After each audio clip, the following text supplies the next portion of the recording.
취재 이유를 들어보는 시간 뉴스 AS입니다. 다들 기억하실 겁니다. 전남 순천에서 일면식도 없는 10대 여성을 800m나 뒤쫓아가서 흉기로 무참히 살해한 사건, 이른바 묻지마 살인이었는데 경찰은 범행의 잔인성을 고려해서 피의자 30살 박대성의 신상 정보를 공개했습니다. 이 박대성이 범행 직후에 웃는 모습이 찍힌 CCTV가 공개되면서 공분이 일었는데요. 또 피해자는 아버지의 약을 사러 갔다가 집으로 돌아가던 10대 청소년이었습니다. 오늘 사건 취재했던 글로컬 뉴스부 김경인 기자 연결해서 이야기 들어보겠습니다. 김경인 기자. 네, 묻지마 살해범 박대성 사건을 수사 중인 광주지검 순천지청입니다. 네, 김 기자, 굉장히 충격적인 사건이었네. 우선 다시 한번 정리해 주시죠. 네, 우선 영상을 보면서 말씀드리겠습니다. 지난달 26일 새벽 전남 순천의 길거리입니다. 흰 옷을 입은 여성의 뒤를 한 남성이 쫓아갑니다. 남성의 걸음이 점점 빨라지더니 갑자기 여성에게 달려들어 흉기를 마구 휘두르는데요.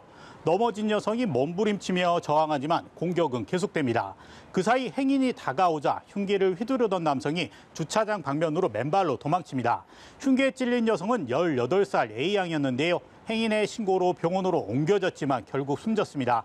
달아났던 박대성은 사건 현장에서 그리 멀지 않은 곳에서 행인과 시비 중 경찰에 붙잡혔습니다. A양은 숨지기 직전 최초 목격자에게 흉기를 휘두른 사람이 모르는 사람이라고 말했는데요. 경찰 조사 결과 둘은 일면식도 없는 사이로 확인됐습니다. 네, 영상으로 보신 것처럼 800m를 뒤쫓아가서 흉기를 수차례 휘두른 끔찍한 사건이었는데요. 경찰이 박대성의 신상 정보 공개했습니다. 네, 사건이 발생한 지 닷새째 되는 날이었습니다. 전남경찰청은 신상정보 공개위원회를 열고 박대성의 이름과 나이, 머그샷 등을 홈페이지에 공개했습니다. 위원회는 범행의 잔인성 및 피해의 중대성이 인정되고 국민의 알 권리, 재범 방지 등 공공의 이익이 있다고 판단했다고 밝혔습니다. 전남경찰이 흉악범죄 피해자의 신상을 공개한 사례는 박대성이 처음입니다. 네, 박대성의 범행 전후 과정에도 이상한 점이 많습니다. 사건 당일 경찰이 박대성을 면담하기도 했는데요. 네, 맞습니다. 박대성은 범행 직전 자신이 운영했던 음식점에서 배달 음식을 시켜 소주를 마셨습니다. 이때 경찰이 박대성의 형으로부터 전화를 받고 가게로 출동했습니다. 112에 동생이 극단적인 선택을 하려 한다는 신고가 접수된 건데요. 경찰은 박대성이 크게 취한 모습을 보이지 않았고 극단적인 선택을 할 생각이 없다는 말에 복귀했습니다. 하지만 경찰이 돌아간 지 20분 만에 이번 사건이 발생했는데요. 주방에 있던 흉기를 들고 나와 범행한 겁니다. 범행 이후에는 태연하게 호프집에 들러 맥주를 마셨고 노래방 등을 돌아다녔습니다. 이후 맨발로 가게로 돌아와 운동화를 신은 뒤 검거 직전까지 도심을 배회했습니다. 네, 김 기자, 굉장히 이해하기 어려운 상황인데요. 일면식도 없는 여성 청소년, 이 박대성이 살해한 범행 동기는 밝혀졌습니까? 현재까지 조사된 내용만으로는 묻지마 범죄로밖에는 설명이 안 됩니다. 박대성은 경찰 조사에서 증거가 있기 때문에 범행은 인정한다면서도 기억나지 않는다, 공황 장애가 있다고 줄곧 주장했습니다. 만취 상태에서 기억이 상실되는 이른바 블랙아웃을 주장한 건데요. 구속 전 피의자 신문을 받기 위해 법원에 출석하면서는 소주 4병을 마셨다고 말했습니다. 범행은 기억나지 않는데 소주 4병을 마신 건 기억한다.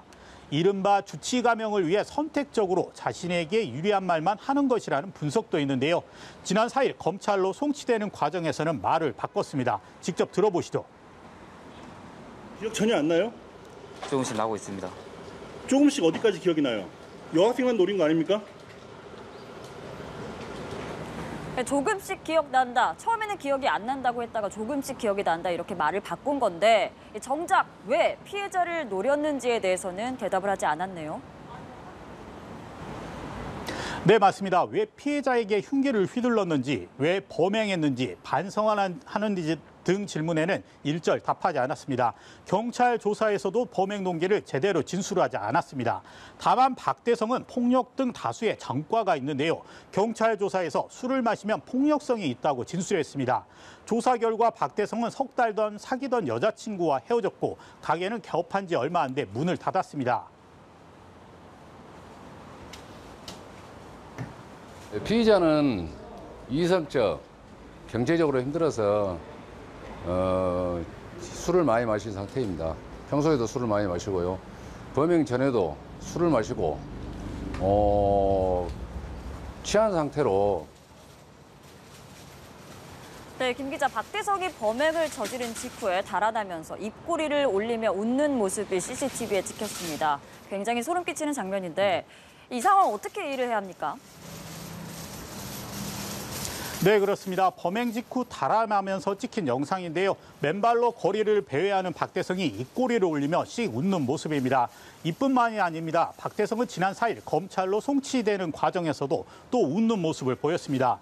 유치장 밖으로 나오면서 옅은 미소를 띈 건데요. 카메라 등 취재진을 발견하고는 황급히 고개를 숙여 표정을 바꿨습니다. 취재진 질문에는 죄송하다고 말하는 등 앞뒤가 맞지 않는 행동을 보였는데요. 전문가의 이야기 들어보시죠. 하려고 했던 일을 이미 이뤘다, 뭐 이런 종류의 이완된 표정 같은 느낌이거든요. 굉장히 긴장되고 공포스러워야지 일반적인데, 근데 이제 전혀 그렇지 않잖아요. 지금 뭐 행동이나 태도가 일반적이지 아니하다, 일반 살인범하고도 거리가 있다, 이런 생각이 듭니다. 전남경찰청은 박대성에 대한 프로파일링 조사를 토대로 범행 동기와 심리 상태 등을 분석 중인데요. 중대 범죄의 경우 통상적으로 사이코패스 진단검사 등도 포함됩니다. 경찰은 결과가 나오면 검찰에 추가 송치할 예정입니다. 네, 김 기자, 아직 수사가 진행 중이군요. 앞으로 수사 내용, 결과 나오는 대로 전해주시면 좋을 것 같습니다. 한편 피해자 사연도 안타깝다고 하는데 이 내용도 전해주시죠. 네, 그렇습니다. 18살인 피해자는 몸이 불편한 아버지의 약을 사러 나왔다가 다시 집으로 돌아가던 길이었습니다. 최근 검정고시에 합격하고 경찰 공무원을 꿈꾸던 청소년이었습니다. 유가족은 박대성에 대한 엄벌을 촉구했고 순천 시민과 순천시는 사건 현장에 추모 분향소를 설치하고 고인을 추모하기도 했습니다. 김 기자, 다시는 이런 끔찍한 사건이 없어야겠습니다. 오늘 여기까지 듣겠습니다. 수고하셨습니다. 네, 뉴스 AS 지금까지 김경인 기자와 이야기 나눠봤습니다.